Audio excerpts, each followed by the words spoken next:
Okay. Yeah, so once again, welcome. Brother Kwame, can you hear me? Yes, that's fine. You carry on.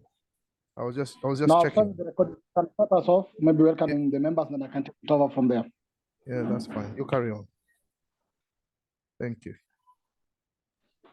Okay, once again, welcome, comrades. Let's continue the conversation. Of course, our reading and sharing of our thoughts as usual. And today, I have tied these two paragraphs together, which are speaking about an element called the behavioral range or the behavior, ranges of behavior. And therefore, let's engage on this.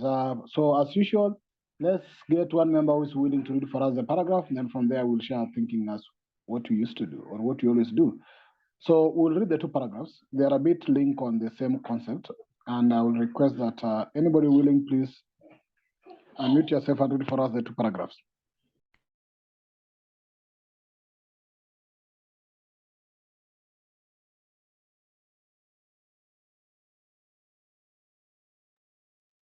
Brother Pigeon, I'll go ahead and read. And if someone else wants to read, let me know before I start.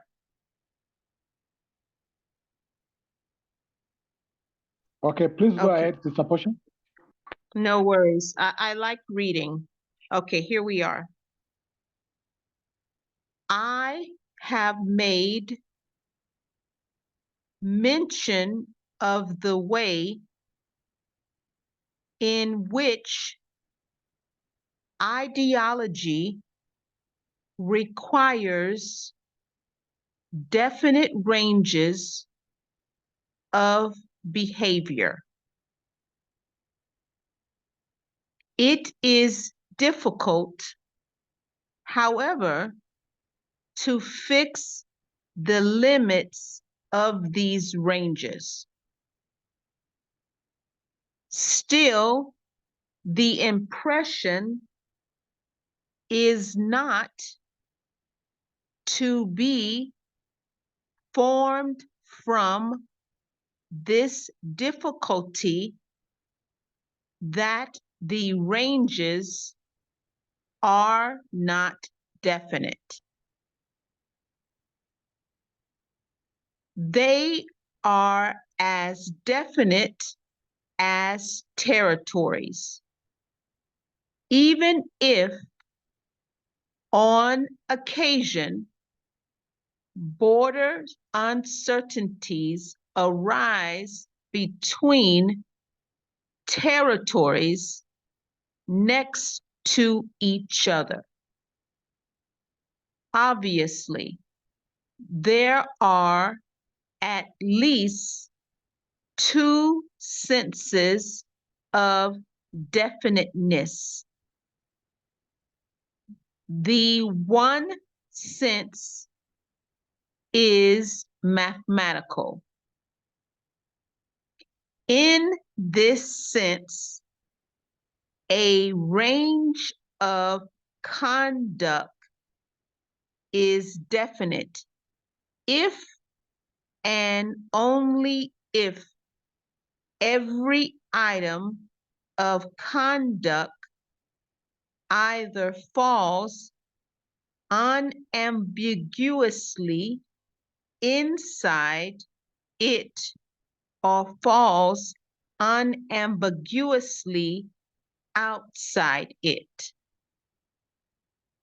In the other sense, a range of conduct is definite if there are items of behavior unambiguously falling inside it and items of behavior unambiguously falling outside it.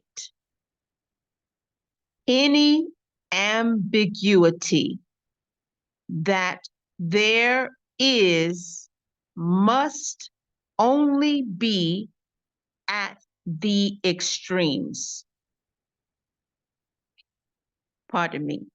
It is this possible fluidity at the extremes, which makes growth and progress logically possible in human conduct.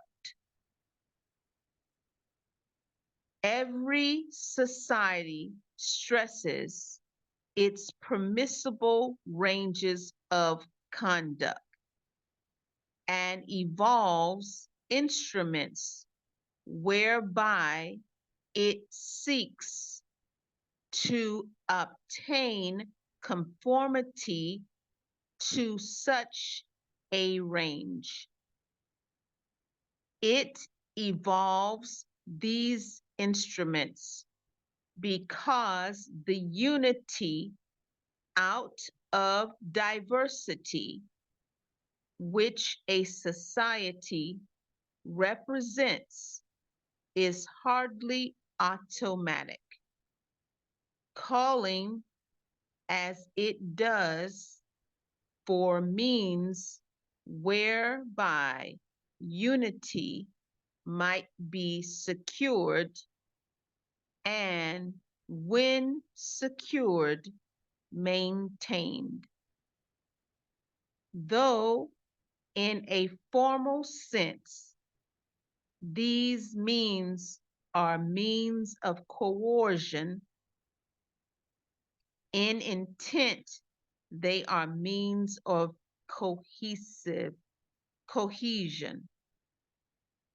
They become means of cohesion by underlining common values, which themselves generate common interests, and hence common attitudes and common reactions. It is this community, this identity in the range of principles and values, in the range of interests, attitudes, and so of reactions, which lies at the bottom of social order. It is also this community which makes social sanction necessary, which inspires the physical institutions of society, like the police force, and decides the purposes for which they are called into being. Thank you. Thank you so much, sister. And greetings once again to members of joining us. Welcome to our Consciousness Study class. As usual, there is where we read the book written by Kwame Nkrumah called Coercion, which is the philosophy and ideology for the colonization of Africa. We are in chapter 3 of our reading, which is society and ideology. And here we are looking at this text about behavior. So we intend to actually, the subtopic of our reading today is defining other behavioral ranges. And we are going to look at various things, which include the range of behavior in ideology. We're also looking at cohesion versus coercion. We are going to look at fluidity and progress, and also social order and common values. Now, part of key things that we intend to ask ourselves out of this conversation include, one, in what ways can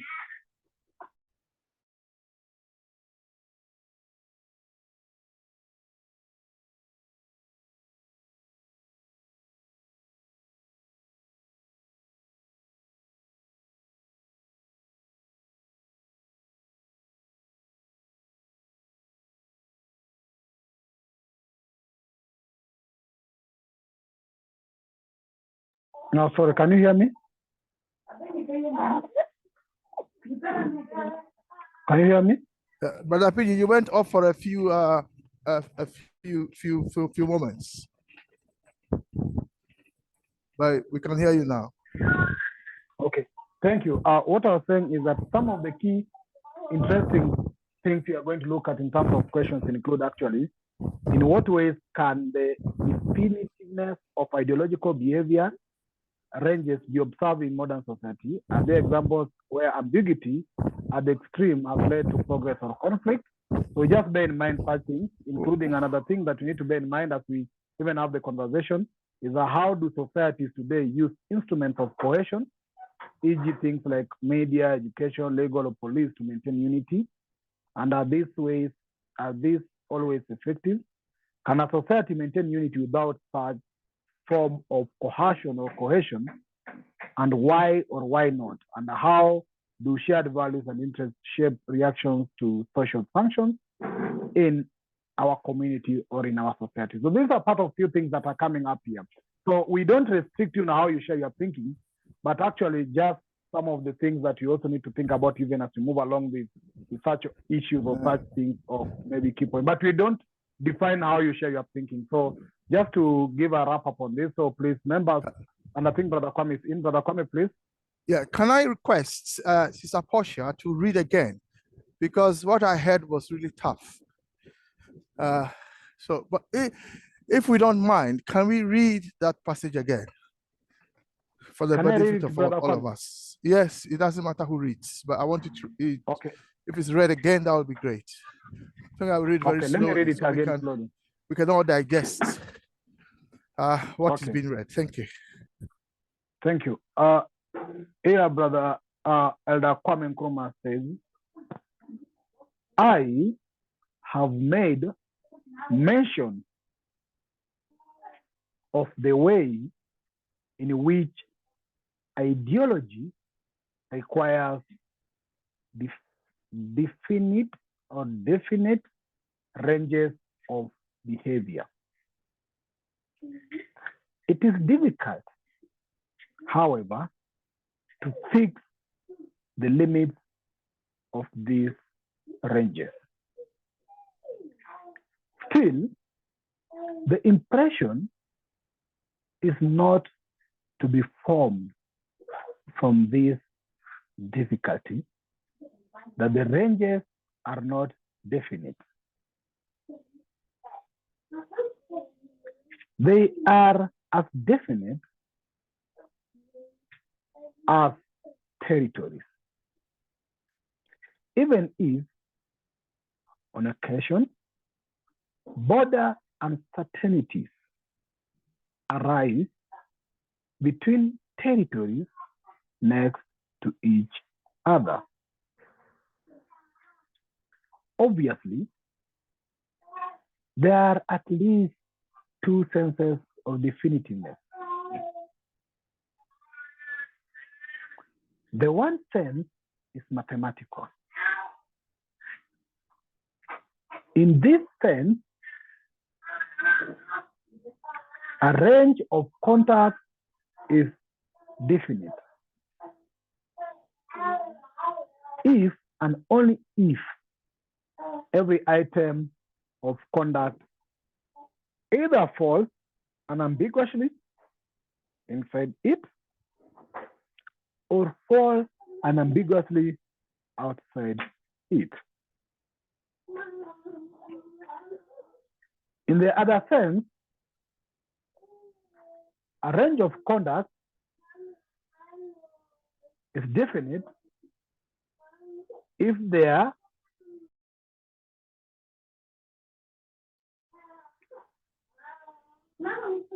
are items of behavior unambiguously falling inside it, and items of behavior unambiguously falling outside it. Now, any ambiguity that there is must only be at the extreme. It is this possible fluidity which make growth and progress logically possible in human conduct. Therefore, every society stresses its permissible range of conduct and evolves instruments whereby it seeks to obtain conformity to such a range. It evolves these instruments because the unity out of diversity which a society represents is hardly automatic, calling as it does for means whereby unity might be secured, and when secured, maintained. Though, in a formal sense, these means are means of coercion. In intent, they are means of cohesion. They become means of cohesion by underlining common values, which themselves generate common interests and hence common attitudes and common reactions. It is this community, this identity in the range of principles and values, in the range of interests, attitudes, and so of reaction, which lies at the bottom of social order.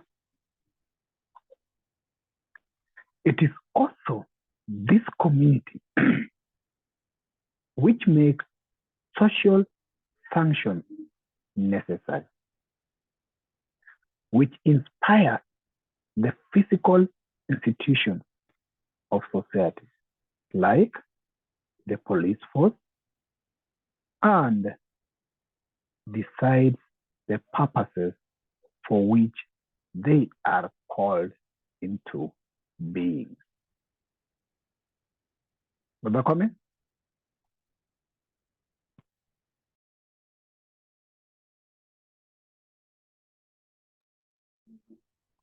Brother comment? Do you want to come in? Not at Okay. all. Not at all. Continue. Yeah, Okay. let's hear people's thinking on the passage. It's quite long, but I think you've read it again for us. So thank to you and Sister Portia. I've been able to follow the reading, so I'm much clearer, or clearer than I was in the first reading. So thank you. Yeah. So proceed. Let's hear what people think. Thank you. Thank you. Now we will start with any person who has any word in this paragraph that might need any definition. So do you have any words that you feel that you need us to define? And if so, kindly point out which word you don't understand. Then we can do that definition first, then we go to sharing of the thing.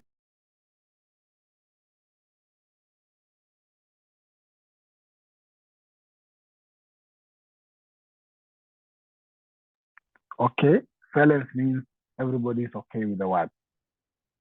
Now, we'll go as per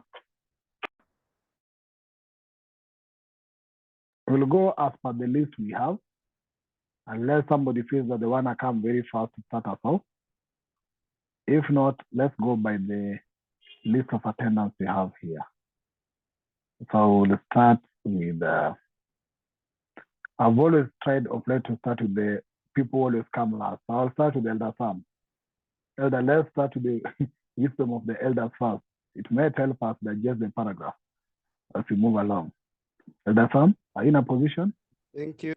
Thank you. Yeah, thank you, Brother Pigeon and members on the platform. First, Brother Pigeon, our condolences with your people in Kenya. We've seen the horrors that the police continue to commit against our people in Kenya for remembering what happened a year ago. And just my contribution, I think my understanding here is that Kwame is continuing to emphasize the role that ideology plays in a society, especially saying it creates a framework.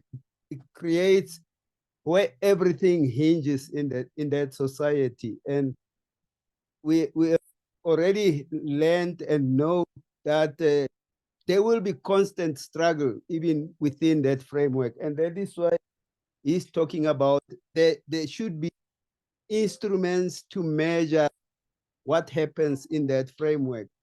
And he's telling us that there are different ways of measuring, but each society determines those measurements. And he wants to make sure that we don't lose sight of all these aspects that needs to be the whole society. That's why he's talking about the ranges.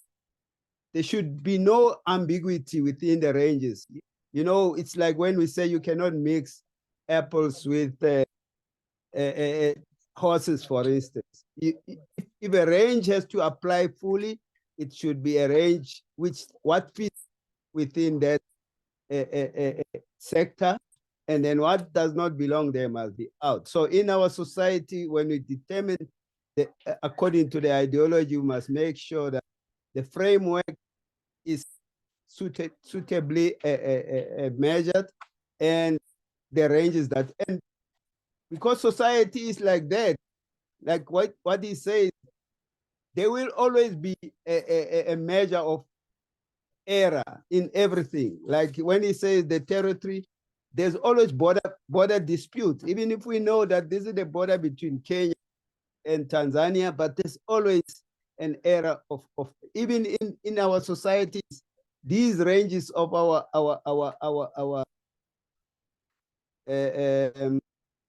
range of our beliefs or our behavior, they cannot go without error, but we try to measure that we all abide by those. And that is why he introduces the issue that, you know, what determines this is the maturity. For instance, other people will tell you the maturity of that society will decide that certain elements will not be applicable, or ranges of behavior will not be acceptable in that society. We all know in a communist state, exploitation of one man, or socialist state, exploitation of one man by another will be a non-starter. And in a capitalist society, it's vice versa. They will agree to that somebody must be exploited. So that is what Kwame is trying to show us. But the essence for me is that we should know that these ranges that he's talking about applies in many societies differently according to that society. And that is why if I use the example in Kenya, President Ruto, I know that 2, 3, 4 years, 5 years ago, when he was not president, he pledged that never again will the people of Kenya be shot and be killed because of elections. Unfortunately, because of these issues that we say, the extremes will always be there. And that is why it is happening currently. The people in Kenya are being shot despite what President Ruto had promised. So, and it happens in most of all our society. I think I want to stop there. Thank you.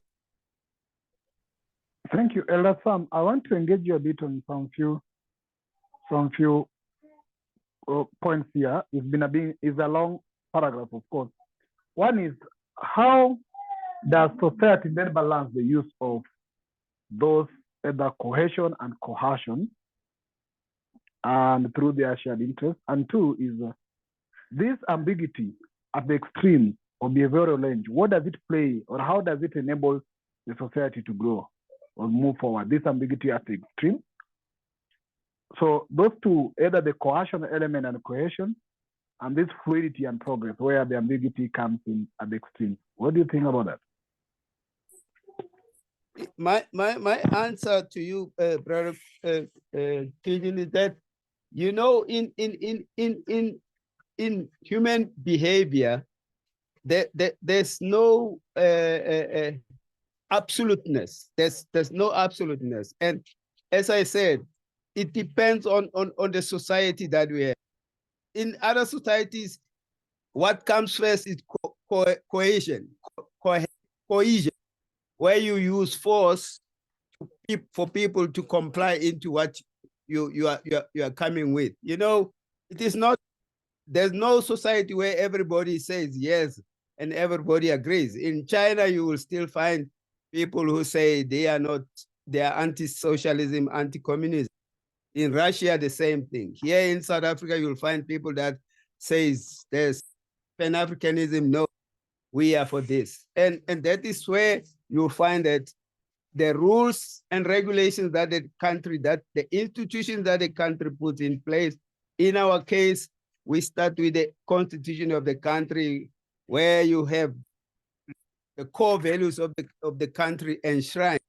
And then we use the instruments of the legislature, or we use the judiciary, or we use the police, or we use the soldiers in order to make society to fall in line with what the constitution indicates. But in certain countries where people have matured enough, where political education has happened, cohesion happens automatically. People are happy to be within the framework of the ideology. People derives benefits out of everything. The economy is shared equally. Then people are working as a team, as cohesion. And in that way, the more the people work in tandem as one team, the more growth comes into that society. As long as there's still people who fall back and you need to use coercive measures, the country struggles to gain momentum. Thanks.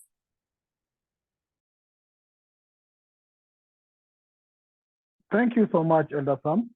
Thank you so much. Sister Portia? Okay, thank you so much. Okay, so the first paragraph, the first sentence is saying it's a reminder that ideology is synonymous with ranges of behavior. The second sentence, fixing the limits of this behavior range is complex. The third sentence, don't be deterred with such complexity of fixing.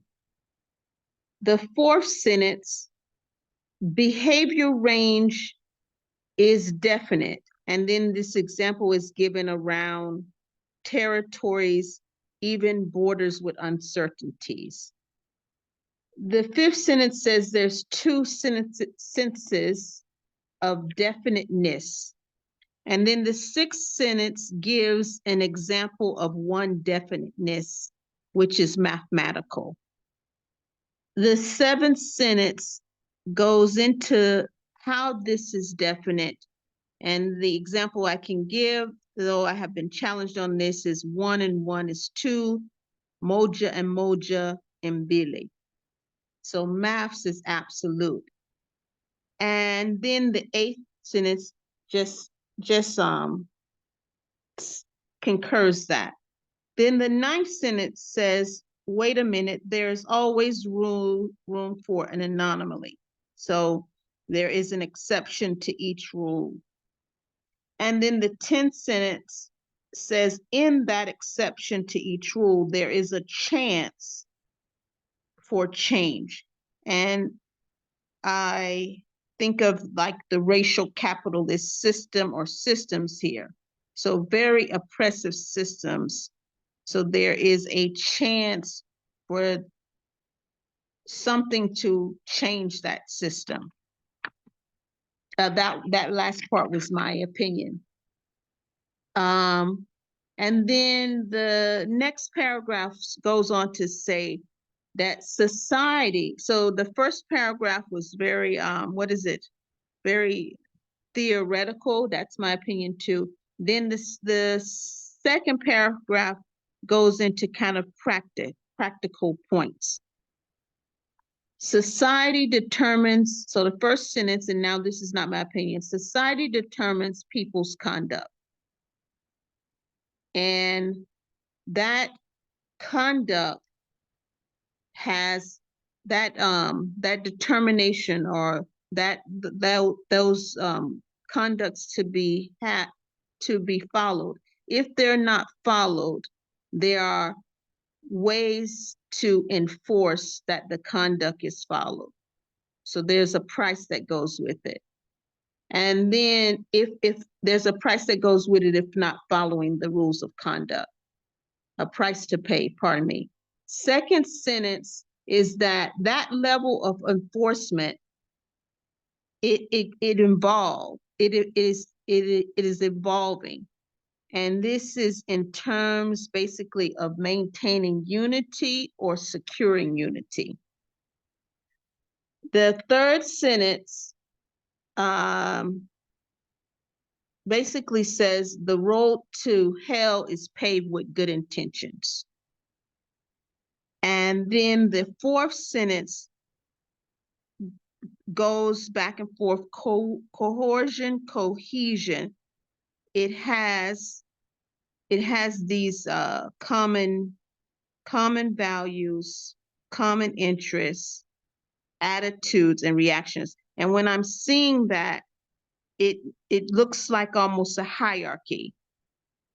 And the reactions are at the top. So if you have at the bottom common values, next above that is common interests, and then above interests is common attitudes. At the top, you'll have the reaction, hence the coercion and the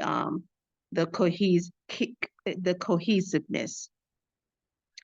And then the fifth sentence is the range of these principles and values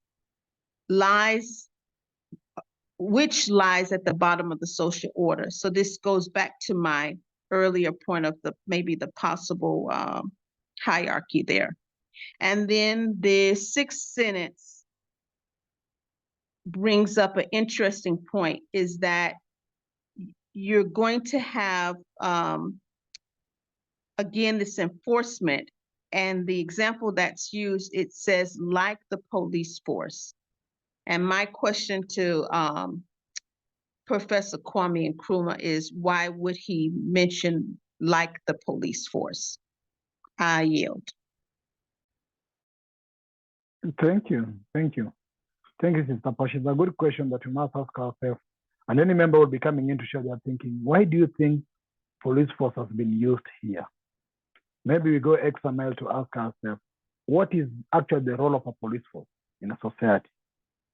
They say it's to bring order. So does it mean that for us to bring that order in the society, do you need the police force? But I'm not actually making that blank, but I'm throwing out there for members who also be coming in to share their contribution and input, also maybe to think about that as well. Mr. Posha, thank you very much. We'll get to Brother Anu. Brother Anu. Greetings, brother. Excuse me. My contribution, Sister Portia did an excellent job. One of the things I think Brother Nkrumah was talking about with law enforcement, you see, anywhere in the world, we need laws to be enforced. So the societies have to establish laws and regulations, and those laws and regulations must be enforced by some institution. it could be the police, it could be the army. And basically, he mentioned it because you have to ensure safety. You have to resolve conflicts. There are conflicts within communities. So the conflicts have to be resolved. So you need law enforcement and you need to maintain order. Some of us, we don't need police. We self-police. However, the majority of people need to be policed. So these instruments help to prevent the chaos. Yeah. So this is what I'm gathering from this. So basically, societies, they balance cohesion through a combination of legal framework. And those social institutions, whether it be even in a school, you have a principal, you have certain people that are in charge of the laws of that society. So the police and other law enforcement will maintain the order.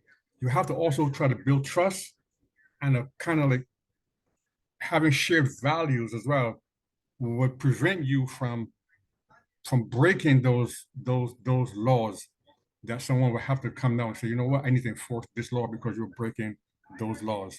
So it is crucial for maintaining social order. I think that is one of the main reasons why there's law enforcement.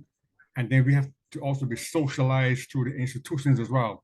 You go to schools and every school have their own culture. Every society has a culture. Every job place have a culture. So we are socialized. If you go in the police force, you are socialized within an institution.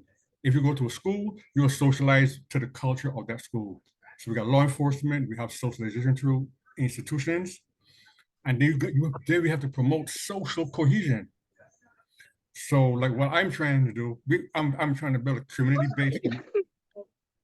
Hello? Okay. I'm trying to build a community-based initiative. And so all these things would involve civic engagement. And within that, we need to have a dialogue to understand what we're trying to do. Okay, now there's a passage. Let me see if I can find the passage here. It says,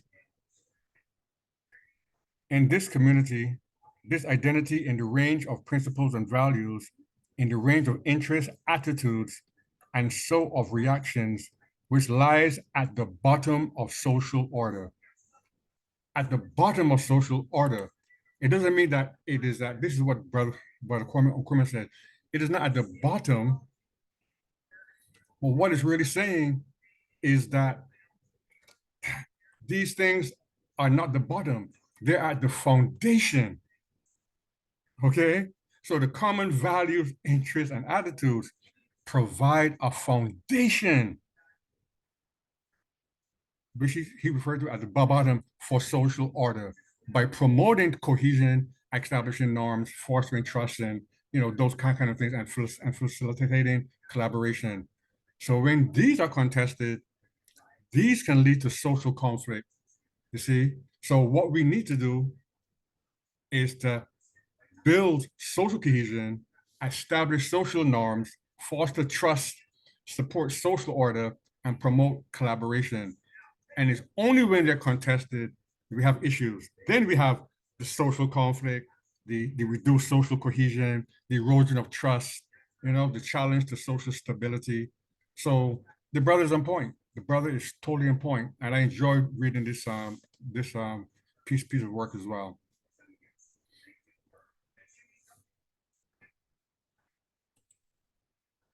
Thank you so much. Thank you so much, Brother Anu. Let's get to Sawindok. Then we'll be going to Sisaida. Sawindok. Brother BG, I'm Yes. driving, man. I have not been concentrating how I'm in 100%. Just let it pass. Okay, thank you. Sisaida. Just listening in. It's okay, Sawindok. It's okay. Sister Ida, please come in.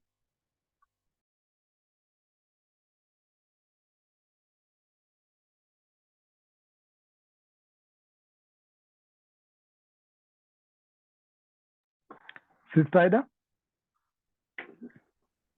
Maybe just a small question. Okay, Awindok, go ahead. At the beginning of the paragraphs, the limits of the ranges cannot be fixed. Are they broken? Very interesting question. Who is interested to Thank you. answer that question by Brother? Oh, Brother Coco is here. Brother Coco, please. As you answer that question, I believe so. Please also go ahead to share your thinking with us. Sister Ida, after Brother Coco, you can come in. Brother Coco? Greetings, comrades. Greetings, brothers and sisters. It's an honor to be amongst you tonight. Sister Ida, you are talking. Are you contributing, or am I audible enough? I've muted Sister Ida. You're the one who have the floor. Sister Ida will come after you. Okay. Thank you. So to answer Sir Windhoek's question, we're talking about ranges here. So when we talk about ranges, let's think mathematically in this case. Here we are talking about how a number can vary from, let's say, 0 to 100.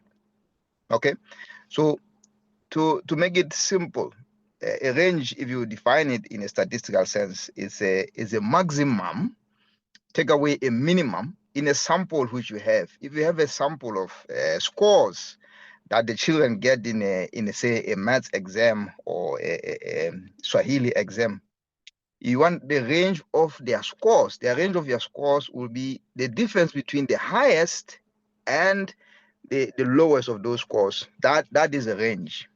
So when it says the range can be fixed or cannot be fixed, he means it can vary as far wide as possible. We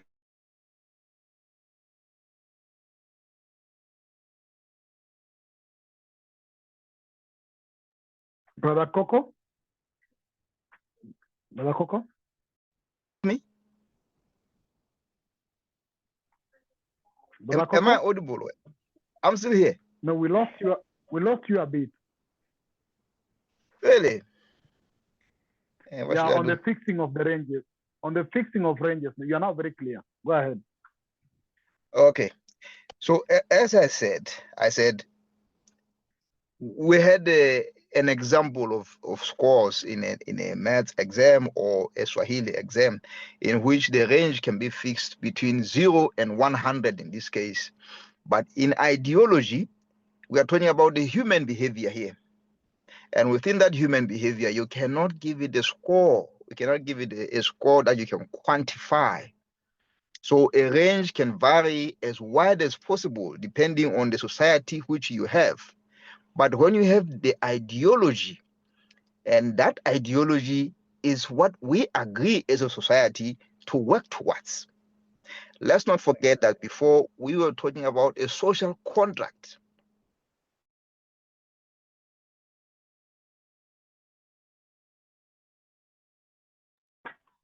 Brother Coco, we've lost you again.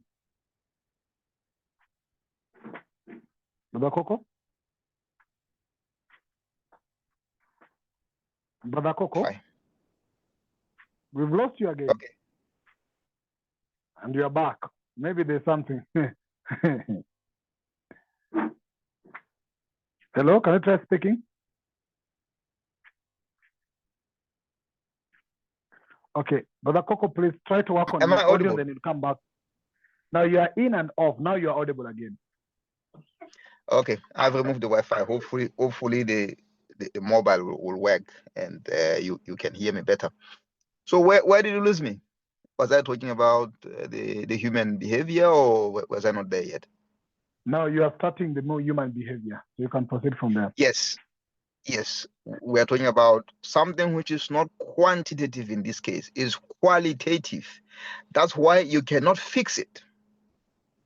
So it's nothing about being broken or not being broken, but this is qualitative versus quantitative. In this case, we are saying, okay, as the African people, how do we want to behave?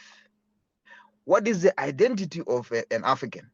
And that identity of an African, you cannot actually quantify and say, is this? Because it will vary. You say, an African in West Africa will do X, Y, Z, but an African in Southern Africa will do maybe A, B, C. And an African in East Africa will do something else. So when you put them all together to create an African identity, you end up with a range. Coming over the last week from both Benjamin. You add range in which you not really fix it. It will have to vary. It will have to vary. So the difference here for you, Sir Windhoek, is variance and fixed and variance. Something which continuing to vary and something which is that clear? Should I continue? Yeah, please continue. All right. So I think the speakers who have already shared their views were spot on in what they've said. But here we are seeing a mathematical intuition into Dr. Nkuma's way of stating the ideology, the importance of ideology to a society. Here he is sort of trying to set that up in a more definite sense, where you can start to picture a set. All right. And within that set, you can say these are the stuff that belong to this ideology.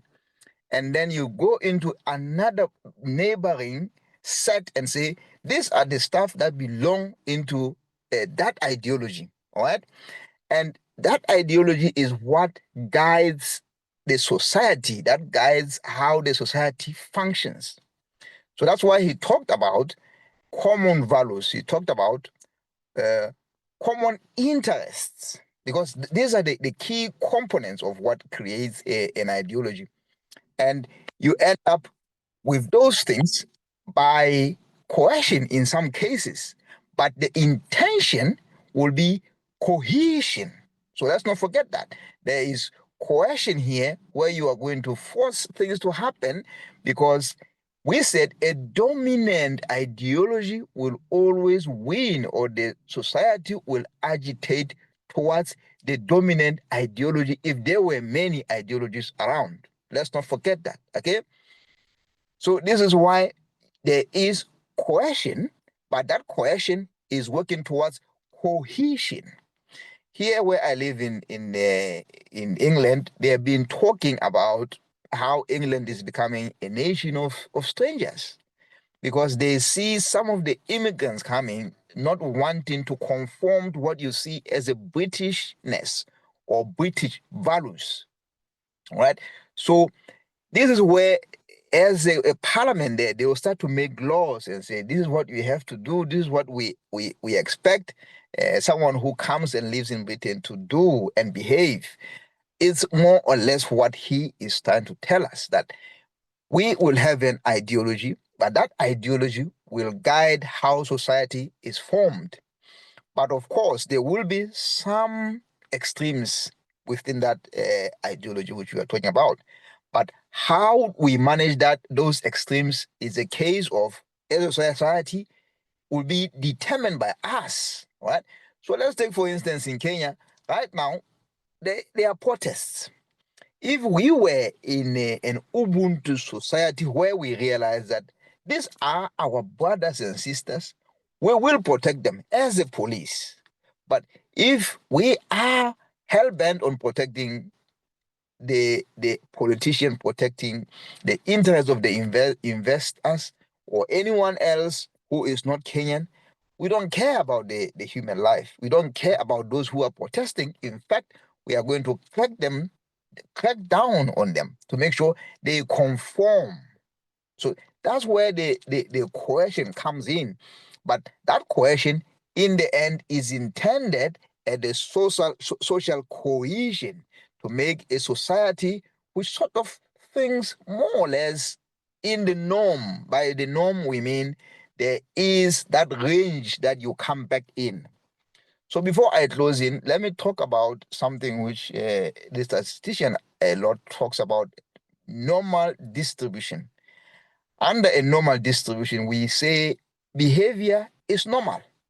And within that behavior, normal behavior, it creates what you call a bell curve once you have plotted it. Because majority of people will do things which we expect conform to the norm. But there will be some people who fall outside that norm. And the question is, what do you do with those?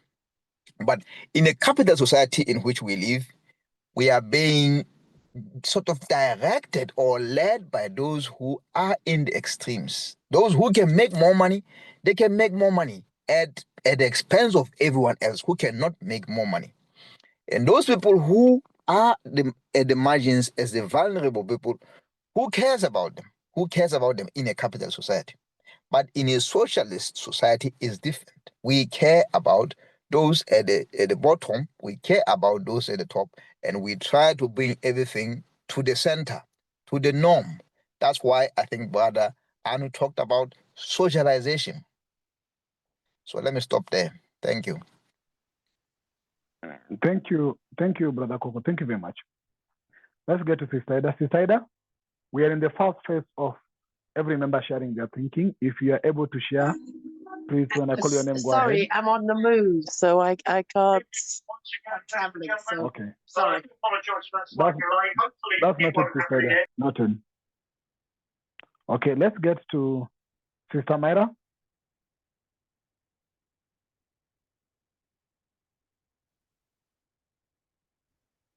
Sister Myra?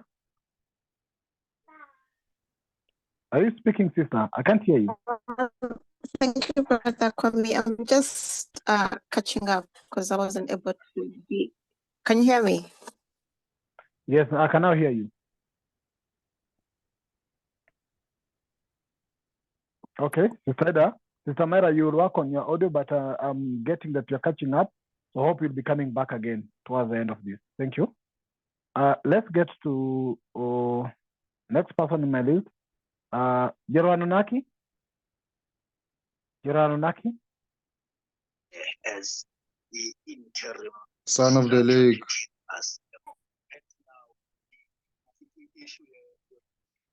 Yeah, man, Rastafari, how are you? I am still cool in this revolution. I hope everyone is fine as well. Yes. Please go ahead and share your thinking on this text. Okay, I just came out of another meeting, but I've been able to catch up there and there. But basically, this thing reminds you of the story of the two brothers, the two Anunnaki brothers, which is Lord Enki and Lord Enlil. So now here's what happened. Since they came here, then they started to mine gold 500,000 years ago. And so some of I'll say the black people, for the lack of another term. So when the workers who were black, who were working in the mines, called the Sheba mines, the Queen of Sheba mines here in South Africa, they started to revolt. So you can say that is the first protest here on planet Earth. And when they protested to their fellow brothers who are part of the royal or the ruling class, if you can put it in that aspect, their cries were heard. And so now the great scientist Enki, he came with a plan to obviously to make drones or clones, so which is the human beings. So he created the human beings to work in it.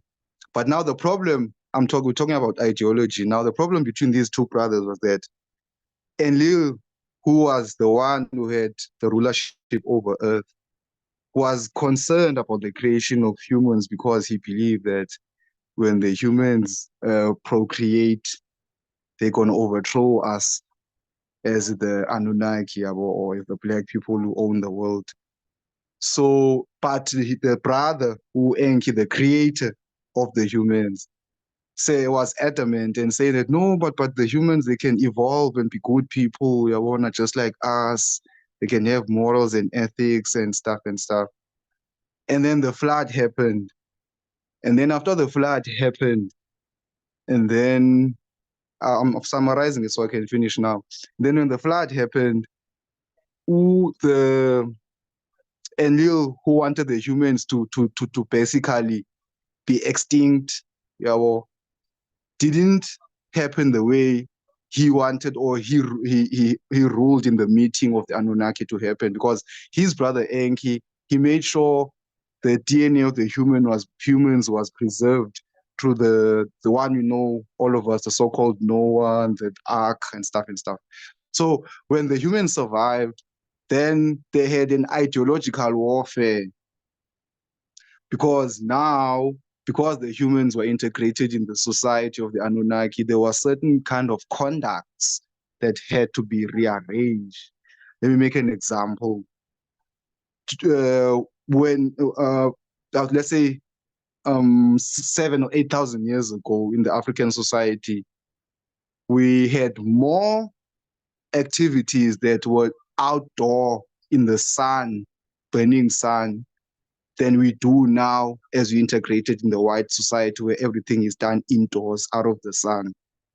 So basically the intermixing of humans and us as the Black people, before it became normal as we know it today, there was first an ideological warfare between our ancestors, those who supported the humans to be alive and to be integrated in our African society, and those who didn't want the humans to be alive at all, because of foreseeing that, hey, these humans, one day they might just turn around from being our slaves and turn us to be their slaves, which is what's happening today. So yeah, I'll end it there. Basically, this thing, it reminded me of that ideological warfare that happened in ancient Africa in regards to conduct of law, whereby we had the human law, so we had the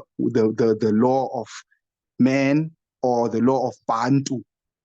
But now, as we created these clones, these human beings, we had to change or amend that law now, because of we knew some of the I can say common behaviors we as Africans had together.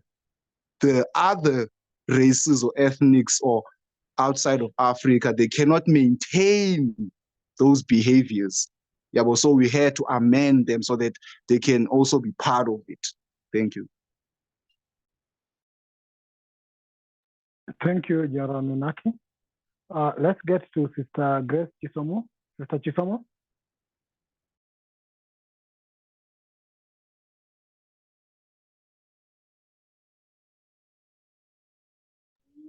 Sister Chisomo.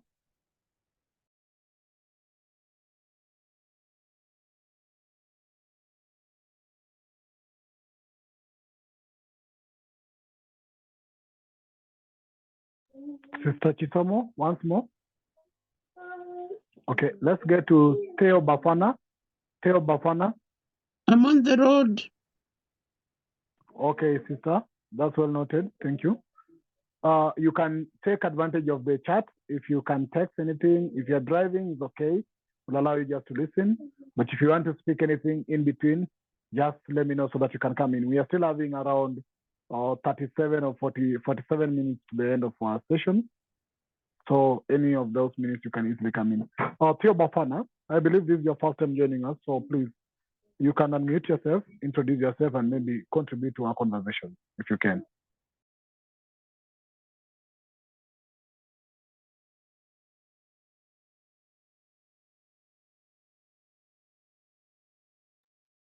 Theo Bafana. Theo Bafana, if you can hear me, can you unmute yourself?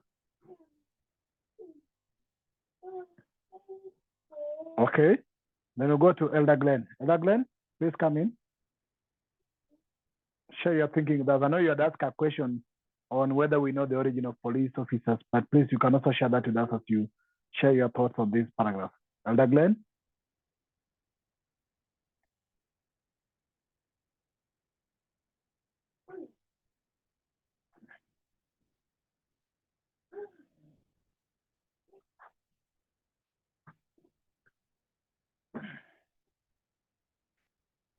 Okay, thank you. I know you're saying you're not on mic. but your thoughts are on. Okay.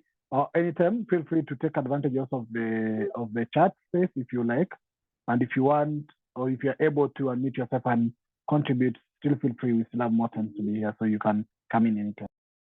Let's go back to Pure Bafana. Pure Bafana, can you be able to hear me? And if not, yeah, Pure Bafana.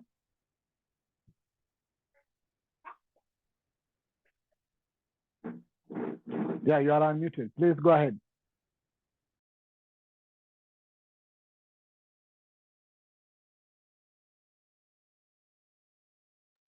I can't hear you, comrade Bafana. If you're speaking, I can't hear you. Just let me know if you're speaking. If you're not, then I'll go back to those whom we passed, like back to Sister Myra. Then I'll be going back to Sister Ida if she's able, indicate in the chat if you're not able, Sister Ida, so that I'll not go back to you again. Then I'll be going back to Sir Windhoek as well. If you are able to speak, just let me know. If you're not able, also put it in the chat. Meanwhile, Sister Myra, you can come in as you work on the Bafana's audio. Brother Pigeon, can you hear me now? Yeah, now loud and clear, Sister. Okay, thank you. So I was saying that I'm just catching up, but I have more of a question, and I'm glad that Sister Portia pointed out the use of the word police force, and also Elder Glenroy seemed to have a question about it. So my question was, is there anyone in class today who may know what pre-colonial African societies did to issue social justice and restorative justice? I just kind of doubt that we threw people in cages and throw away their humanity just to punish them, but I could be wrong. So if there's anyone who knows what we used to do or has a book or a paper that I could recommend, please drop it in the chat. Thank you. Thank you. Either Anunnaki or Brother Anu or anybody of that history can come in. Of course, I'm reading myself in one of the books before by Dr. Iti. He said that our kings back then did not have military.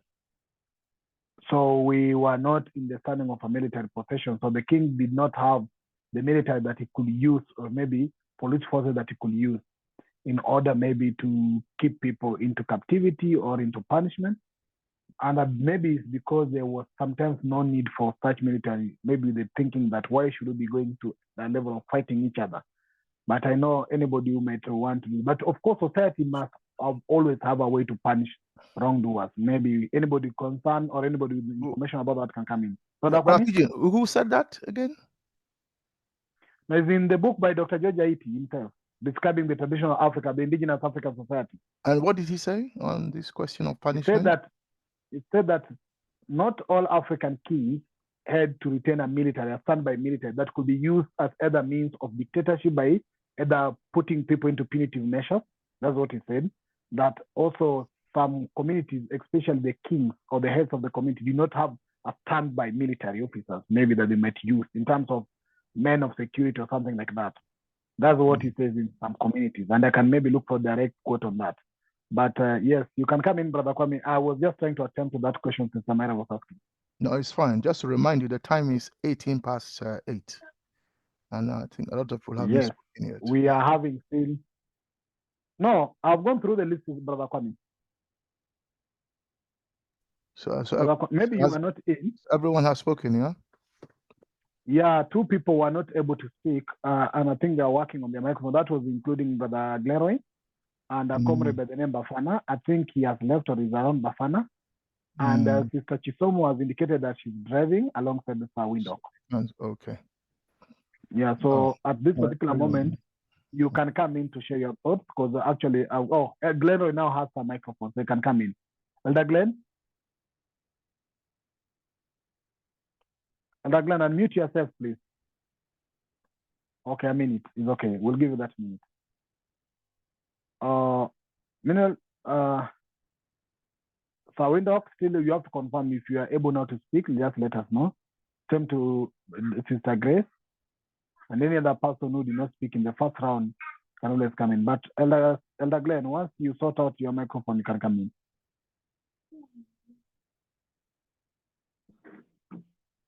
Oh, Elder Glenn is joining with another device, maybe probably of audio issues. So I'm admitting you in again, Brother Elder Glenroy, so you can come in. Okay. Very sorry about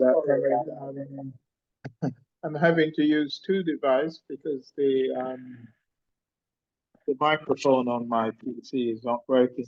But I thought I would like to make a small contribution in that I wonder if the emphasis or too much emphasis is being given on this particular passage about a police force. I mean, I've always maintained that it is possible for society to manage without a uniformed structure. Of course, irregularity happen and breaches of good conduct happen, and a method. I agree with the comrade who said that there is a need for a method of policing. But I don't think it was ever intended that it would take the form that it has. And let's be very, very honest about this. It's evolved into a very oppressive mechanism right across the globe. I mean, if you think about policing, say, for example, in the United Kingdom, where I lived for some time, the police were very oppressive and have been involved in numerous extrajudicial murders.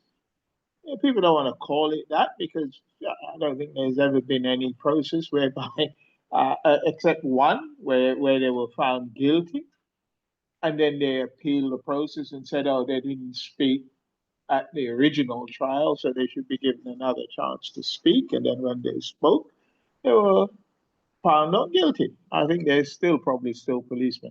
The point is the reference. It is also this community which makes social sanction necessary. I'm reading the last passage on the posting. It is also this community which makes social sanction necessary, which inspire the physical institution of society, like the purpose for which they are called into being. So society decides. Society could decide. They don't require such a force or such a behavior. And I know they want to call it police service, but it is a police force. And when people were campaigning, I think after George Floyd's assassination, part of the demands were defunding the police. I don't think that was intended that the police shouldn't exist, which I think is a worthwhile objective, but it was meant to reduce their capacity to carry out the judicial murders such as happened with George Floyd and others in the UK and obviously America. So I don't think I certainly don't read this as some kind of endorsement of the existence of a police force. I know the chapter on the section here is a lot more than just around that, but that seemed to be a focal point and certainly something that's caught my attention. So I just wanted to say that, Chair, it's a bit cumbersome trying to type all this in, despite my efforts. So I just wanted to articulate that. Sorry if I've delayed Brother Kwame's contribution. Thank you. No, it's okay, Elder Glenn. Thank you very much for putting forth your thinking with us. Yes, Brother Kwame, now you can come in. Brother Glaro, you did not delay. You did not delay anything. So yeah, you not at all. Yeah.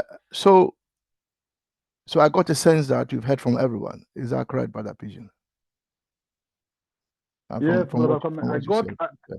yeah, I heard from everyone who was able to share their thinking, All those who right. were able. Well, yes, those who weren't able have also shared their thinking, which is that you should pass. So if someone says Okay, yeah. pass, they've also shared their thinking. Okay, well, thank you. Yes. So the time is 25 past. So I think Brother Coco has explained in terms of range, the mathematics of range, which is the difference between the highest number and the smallest number in any given data. I think he's explained that. Let me put my camera on so you can see me. Yeah. So brother, Coco has explained that, and so that should be clear to everyone that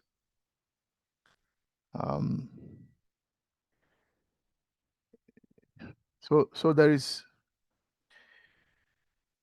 a sense in which if you put numbers to behavior, so if you say, for instance, if you behave this way, we'll give it a number. If you behave the other way, we'll give it a number.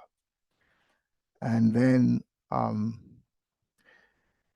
you give them numbers, there's a sense in which you can still work out a range between two extremes.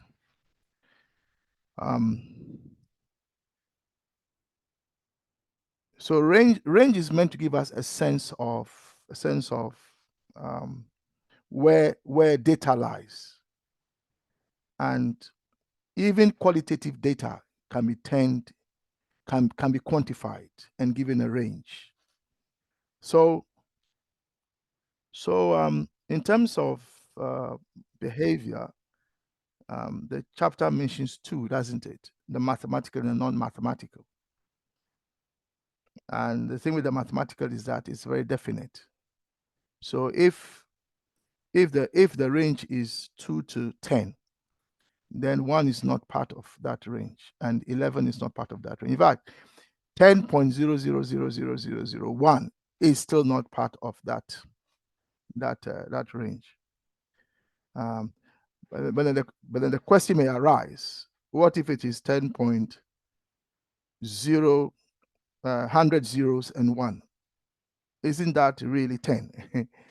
And if it is 0.99999959999988888 and then 7, isn't that really just 1? So then you round. So those are the edges. So at what point is that not part of the range? And then you can argue and say, well, 9.999999988 is actually 10, and 0.99995 is also just 1. But the point is that sometimes it's not as clear cut, especially because even within mathematics itself, there are ways in which we get clarity in terms of, is this part of the range or not? So yeah, so that's and then within the range, you can find an average behavior. So within the society, everybody behaves like this, or you can reduce behavior to this. But then again, there's something also called the mode, which is also an average, and that the mode is the behavior that you see again and again and again. When you look right, you see the same behavior. When you turn left, you see the same behavior. It's as if everyone is behaving similarly. And there's a sense in which that behavior can be said to be a common behavior. So it's common to this group that they all sort of behave this way. And that's also a mode. And that mode is also within the range. And then there's another average called the median. So the median is like the middle of the data. In other words, people can behave, this way, that way, but then there seems to be a certain behavior that everyone congregates around, it's in the middle of everyone's behavior. So I suppose Nkrumah is drawing our attention to the fact that behavior can be as definite as mathematics, but then also it can also be non-mathematical. And I know some of you have given examples. The example I can think of is a famous one in ethics, where King Darius, who is a Persian in Iran today. So Iran used to be called Persia. So King Darius was a Persian. He was an Iranian, if you like, in modern times. And he called two groups when he was ruling the world at the time. He called the Greeks, and he called the Indians. And as you know, the Greeks buried their dead in the ground, and the Indians burned their dead. And he asked the Indians what could possibly make them change that behavior, and asked the Greeks the same. And so as the Greeks, what can change your mind to behave like the Indians do, and vice versa? And both groups said, there is nothing on this planet that can make them change their mind. And they all gave reasons why their behavior was correct. So then you find in one society, people bury their dead in the ground. In another society, they burn their dead. And then in another society, you can put the dead in a refrigerator for months and months and months. In another society, when the person dies, they are buried within a day. They are buried, and that's it. And they're not buried with a coffin. I'm just using as an example of behavior. And you could argue that in the society where when you die, you are buried immediately, which is Islamic culture, that is definite. You can't veer from it. If your sister goes and marries a Muslim, if your sister dies and she converts into a Muslim, she'll be buried according to that behavior, that definite rule. So yeah. So range. So at the end of the day, then, what is the point of these definite behavior? So the point, as Nkrumah points out, is to unify the society. So that is what cohesion is. Cohesion is to bring together into some kind of unity, isn't it?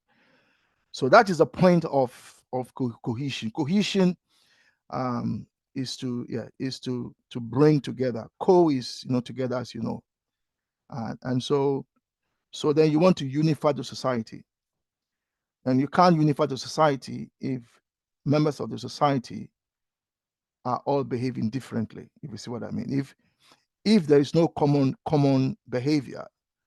So, for instance, we say that when you get a visitor, first you give them water to drink. You give them water.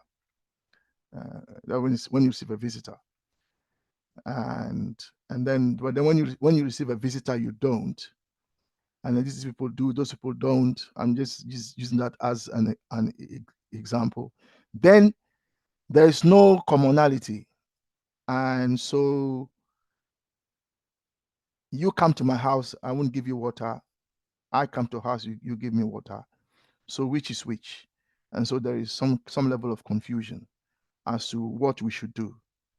And a cohesive society does not like confusion. It likes to be clear as to how you must behave in a certain way.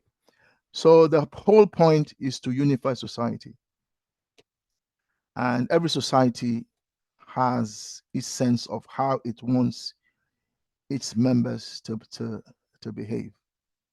And so the whole of the second paragraph goes into depth to explain that. And as Brother General has explained, the police is just like an example. It doesn't mean that Nkrumah endorses it or anything. It's just an example of the physical institutions. So there is prison, there is the police, there is the the armed forces. Even within the armed forces, there are institutions within them, like the special forces and so on, and so on and so forth. There's a secret service, and so on. So these institutions are physical institutions, and their purpose is to enforce order. And the police, as you know, is a creation of capital. Capital created the police in order to enforce its will. In a society where there wasn't a capitalist class, you can understand that they will have no need for a police force to enforce the will of a minority, because capital is a minority even in the world, let alone in any country. And that minority wants to impose its will on everyone. What is happening in Kenya, for instance, an example of capital, that's finance capital, international finance capital, through the Kenyan state, imposing its will on the Kenyan people. And what it doesn't want are celebrations of examples that defy the neo-colonial state. They don't want that. They don't want anybody to be celebrating if you oppose the neo-colonial state, and whether you're successful or not. They don't want that to be copied by anyone. They don't want that. They don't want anyone to use as an example. And around Kenya, there are countries there that appear calm, but beneath it, there's a lot of bubbling. There's a lot of bubbling underneath. And people are very worried. The capital is very worried that the way they are controlling that whole region and extracting the resources from that region, that it's possible that things may rock. So they want, so that is a violence. That violence you are seeing is a violence of capital. Capital is very violent. It's a very violent system. It's oppressive. Why? Because it wants you to behave in a certain way. How? It wants you to be quiet, and if you are enslaved, be quiet. And don't oppose it. I mean, just imagine, you are opposing me and you want me to be quiet. I mean, is that normal? It's not. Well, that is why the system is not normal, is it? The whole capitalist system is not a normal system, because it's exploiting you, and then it expects you to just take it and don't say anything. And as some of you have identified, human behavior is very diverse. There are some people who just be quiet and say nothing, even though they are dying, they don't say anything. And there are others who say, look, give me liberty or give me death. I can't take this. I can't take this. No, and so on. So human behavior is diverse. So so the whole of the second paragraph goes at length to explain. Now, coercion does not necessarily mean physical force. Coercion can mean just a look, just the way you look at someone, or the way, or even what you say. Just someone saying something can bring calmness to a volatile situation. They don't have to do anything. All they have to do is to speak. And because they are respected in that community, and people look up to them, or him or her, the moment they speak, everybody listens. He or she doesn't have to use force, but everyone just listens, and then everything returns to normal. So coercion doesn't necessarily mean force. There are, as you know, there are different levels of force or violence, if you like. Yeah. Sometimes even the way you speak is violent. People can consider as you being violent in the way you are speaking. Get up, and that itself, it can terrify some people. So, and then you can speak calmly, get up, get up, just get up, He still wants you to get up, but he's saying it very calmly. And then because he's or she's calm, you get up. So yeah, so coercion doesn't necessarily mean high levels, very high levels of of, of violence. We saw how bunker destroying bombs were thrown in 3 sites in Iran, formerly Persia. That is violence. And the purpose is to violently destroy whatever is there, even though what was there may have been smuggled out already. But anyway, that's a different story. So the time is 2040. I think I will pause there. So to summarize, Nkrumah is sharing with us what we will need to do. If you are going to abolish the current imperialist system on African soil and then replace it with Ubuntu, and some of us won't replace it, you have to defend it and then you have to maintain it. And even abolishing, we're having problems with abolishing it. You can see the African continent. Abolishing imperialism is not easy. It's not a walk in the park. It's tough. Some think it will require, there will have to be some kind of war on the African soil if we are to defeat this system. It won't be defeated by having conferences and or by encouraging capital to just be nice to Africans. Just be nice. That will not, they will not listen. The only way you can confront force is to use force yourself. So some believe that the war is coming. I'm not saying, please, I am not saying, don't misconstrue me. I'm not saying, I am not encouraging anybody to go and start a war. I am just saying that philosophically, because of dialectics, and dialectics is war at different levels, as you know. It's contradiction, it is struggle, it is a fight. You know, those are different words for dialectics. And so some believe that at some point, some Africans will just get fed up, and then, like Traore did, and there'll be a lot of Traores on the continent, and then these Traores will come together and just start a war against the non-Traores, remove them from office, and just impose the will of the African people. And anyway, so yeah, so Nkrumah is drawing out. So when you abolish, replace, you have to defend and maintain. Now, defending is hard, as abolishing is difficult already. Yeah. Now imagine replacing it. The arguments we shall have. It's not going to be easy. And then now you have to defend. So you need a new army to defend. And even to recruit that army is not going to be easy, because you want people who will be loyal to the new African nation. That will not be easy. And then you have to maintain. Now, maintenance is a problem, isn't it? Because if you look at the African continent today, one of the reasons we are where we are, because we failed to maintain our power, as Brother Rasfala keeps reminding us. You know, we couldn't agree. We argued amongst ourselves. We created things we couldn't control, and then we couldn't maintain it. And then we are where we are.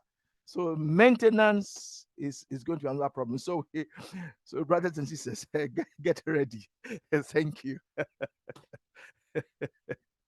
Thank you. Thank you very much, Brother Kwame. I see Sister Portia hand is up. I might not come in to share my thinking at this particular moment, but I will yeah. Sister Portia first. Don't worry, I will share, then you share your thinking soon. Don't worry. King Brother Peter, you can speak before me because I have spoken. We want to hear from you. I just have a clarifying point. So please, you speak first, King Brother. It's my pleasure. Okay. Yeah, Brother Pigeon, carry on. The Queen says the King should speak. Go on. Thank you. Thank you. Thank you.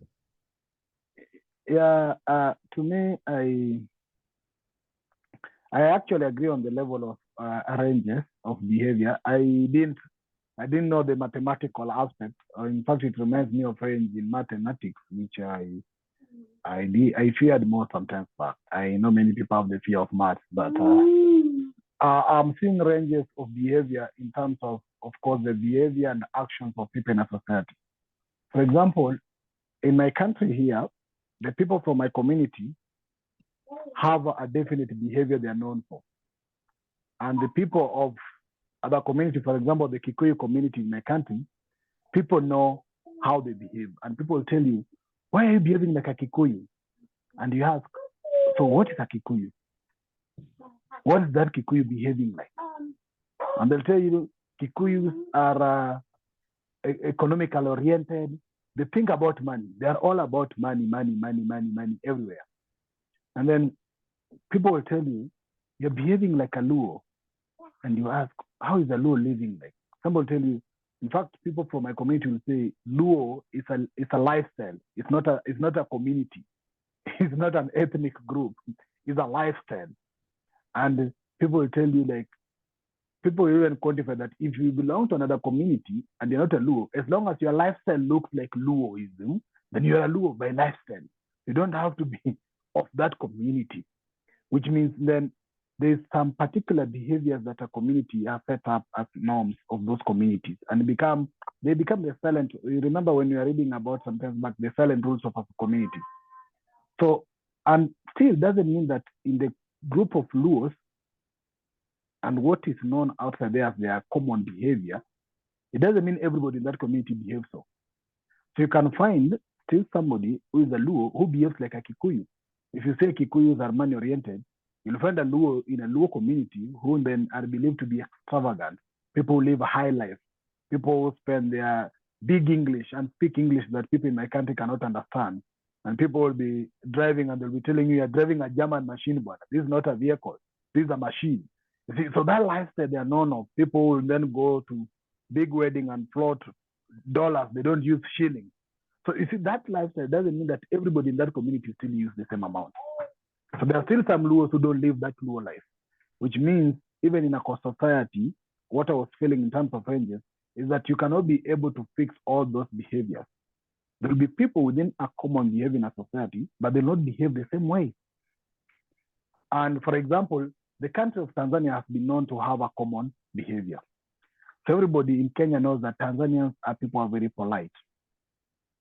People are not rude enough. People who behave good. People who don't harass other members. People are very silent and very obedient. That's why even you see, when they see protests happening in Kenya, they really wonder, how are those people making it? Because to their side of the life, there are people who are known to be very obedient and very silent. The other side of Kenyan life are people who are known to be very tough. They call them tough-headed. People who know they're right. They go out there and push everything else. But even within that community, not everybody behaves in such a way. So therefore, you cannot actually force, to my thinking in that paragraph, you cannot actually force or have a situation by everybody in the society will behave uniformly. And I think that's what we've been talking about as dialectics. So dialectics will exist. For example, if you take it to the Pan-African space now, some of us, or we who are here as progressive Pan-Africans, as much as we are pushing for the progressive liberation, unification, development of Africa, there are some of us within the same space of Pan-Africans who think something different. There are some of us who think capitalism can still work. There are some of us who still embody and embrace Western civilizations, or they call them civilization. There are some of us who don't even push for the unification of Africa. They don't think it makes sense. There are some of us, as we are celebrating, still pushing for Africa liberation. Some want to celebrate Africa union. So that behavior, then at this particular moment, when I hear Nkrumah say in the second sentence that it is difficult, however, to fix those limits of ranges, it clearly shows that then the struggle to fix that commonality might never exist. We might never in one day achieve total commonality to fix everybody else to fit within the same range of thinking. But I think that's why sometimes in the future, then this book, Nkrumah would then say that as long as the dominant behavior, the dominant segment, so as long as we can bring progressive forces to overcome the negative forces, then at least we can move somewhere. But Brother Kwame, as you know in our previous reading, that you can never do away with total negative actions. You can only minimize them to improve positive action. It means that then society will always have all ranges, and it might not be possible to fix all of them into one range. Then the use of ambiguity and ambiguity was almost making me mess up my head, because inside, outside ambiguity and ambiguity inside are all outside. I might not be possible to talk about that, but I want to comment on the last line of that paragraph, that any ambiguity that there is must only be at the extreme. It is this possible fluidity at the extreme which makes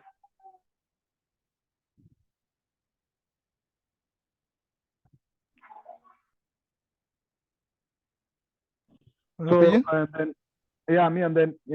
Nkrumah saying the last line that it is this possible fluidity at the extreme which makes growth and progress logically possible in human conduct. But I would really like you to elaborate on that, how those extremes in ambiguity make growth and progress logically possible. But then as I go to the second paragraph, of course, now I really also interested on how this sentence that say that though in a formal sense, this means are means of cohesion or coercion. In intent, they are means of cohesion. So how do coercion become a cohesion? How do you end up having a cohesion in the process of coercion? I know you have tried to explain a bit of it, but I'll also be really interested on that. Then, of course, the last sentence you have also explained on that there are physical institutions that then represent the social functions that are necessary. So that's the only thing I want to comment on this. Thank you. Thank you. Sister Portia. Thank you, Prof. Kwame. Yeah, you come in and then I will, go on. My clarifying point was to general. And by the way, Professor Kwame, I really appreciate your analysis tonight. Thank you. And also King Brother Coco. You are welcome. You're always welcome, Sister Portia. So my clarifying point is to the King Brother General. I want to verbally state this. I was saying in the chat, Africa is the beginning, and I know we agree with that. I know there's no dispute. I would contend that what gets mixed up after knowing that Africa is the beginning, Africa created civilizations, all of the fields, right? Agriculture, scientific, medicine, the arts, all of those fields that are now talked about in this current racial capitalistic system or systems, those were in Africa in the beginning. So we're talking before Mafa, before imperialism, before genocides, before imperialism. And why I bring that up to wrap up quickly is because I think some of us Akibalanese, and I would say more than some, we are stuck in a comparison to achieve what we are going towards, which is the continued liberation of Africa. So for example, we will say, when we talk about comparison, we'll say it's not possible in this system because of whatever is whatever in the current system. And that type of comparison, comparing in a racial capitalist system is, I would contend, not a solver of the problem. We go back all the way to the beginning of Africa, which is the beginning to solve the problem. Not necessarily using the security that we use then, but definitely using that as a source to have security in contemporary times. If we keep looking at it from a racial capitalistic system comparison or reaction, I think we as Akibalanese will continue to fail. Thank you.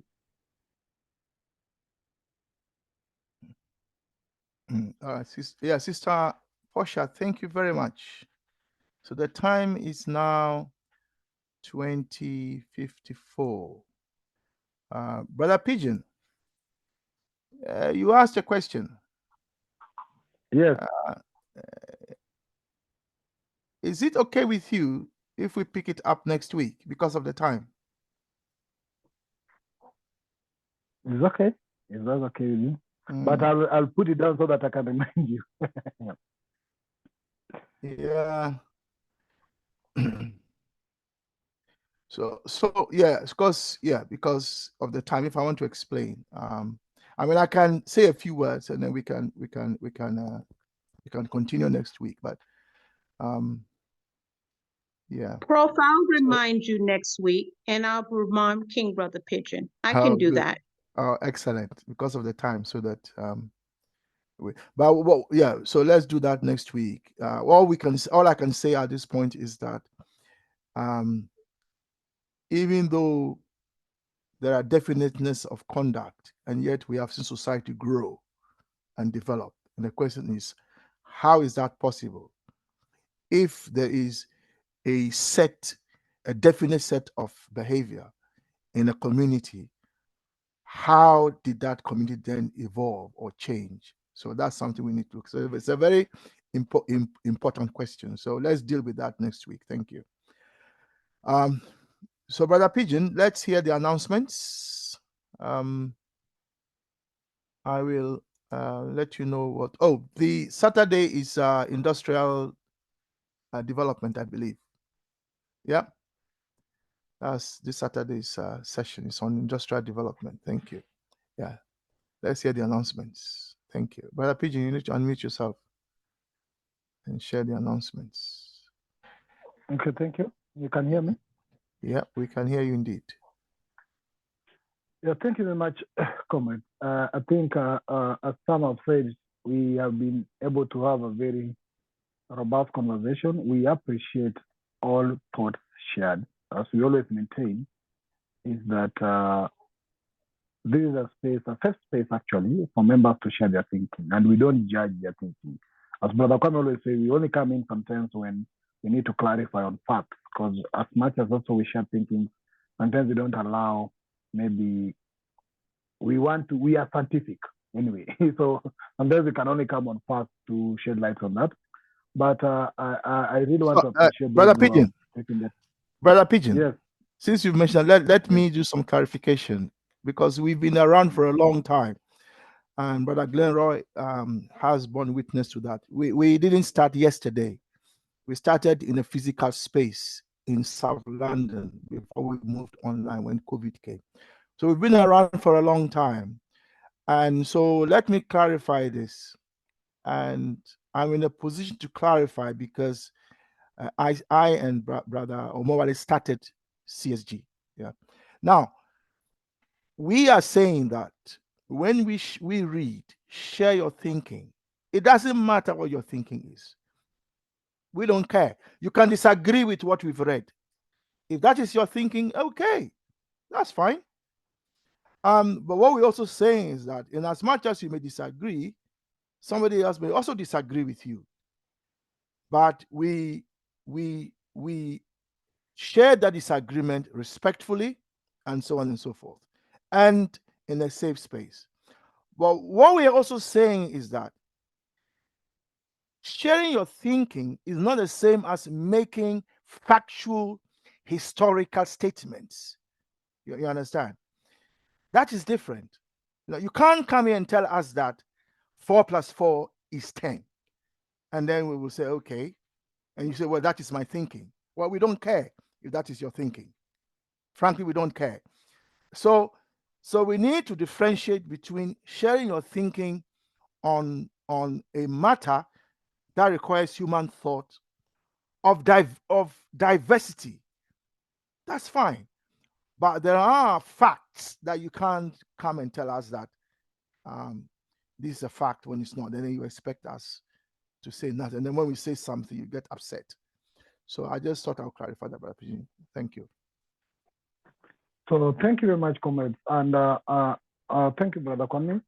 To all those who are able to speak, to those who are also asked to pass, we appreciate and we recognize your engagement, maybe on whatever you're doing. And once again, permit me to report that we always try our best sometimes it's very hard to find the recordings of most of the meetings, but we always try our best to ensure that we make the recordings available. Not because maybe we have issues, but just to put them for reference. So sometimes back, I do ensure that I share those links for the recording. Please find time to sometimes go through them. If you sometimes you can go back and just listen to what you are saying, and you might find some other thing coming up, and maybe you can carry it forward to the next conversation. And we also allow people sometimes even comment on our YouTube and tell us, okay, this is what I think. There are members who have even joined our class directly from the YouTube. So we actually call upon you to, when we share the recordings, please help me to share the recordings widely as a way on which how we can reach so many people and share our thoughts on this. And again, all the recordings on a weekly basis are always shared on, I always upload them on either Wednesday or Tuesday the following week. So like this week, last week recording are available.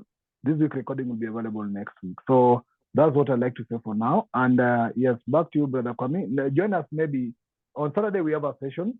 Some of you don't join the unification session, but if you find time again, please join us. That class is dedicated on discussing on how we can unify Africa. As much as we discuss various topics, but all those topics are geared towards the unification of Africa. We have a Tuesday class, we have a Thursday class, and a Saturday one. And maybe more classes will also be coming in as we move along. You know, there are many classes that might be coming in, and we'll always get in touch. We will appreciate everybody who actually helped us on the Zoom. And now we have a Zoom, and we'll be sending out a thank you note to all members who contributed to this. And all members of our class will appreciate you for whatever you're doing for this class. So that's my announcement for now. Back to you, Brother Kwame. Yeah, that's it. Yeah, let's stop the recording. I'm stopping the recording, everyone.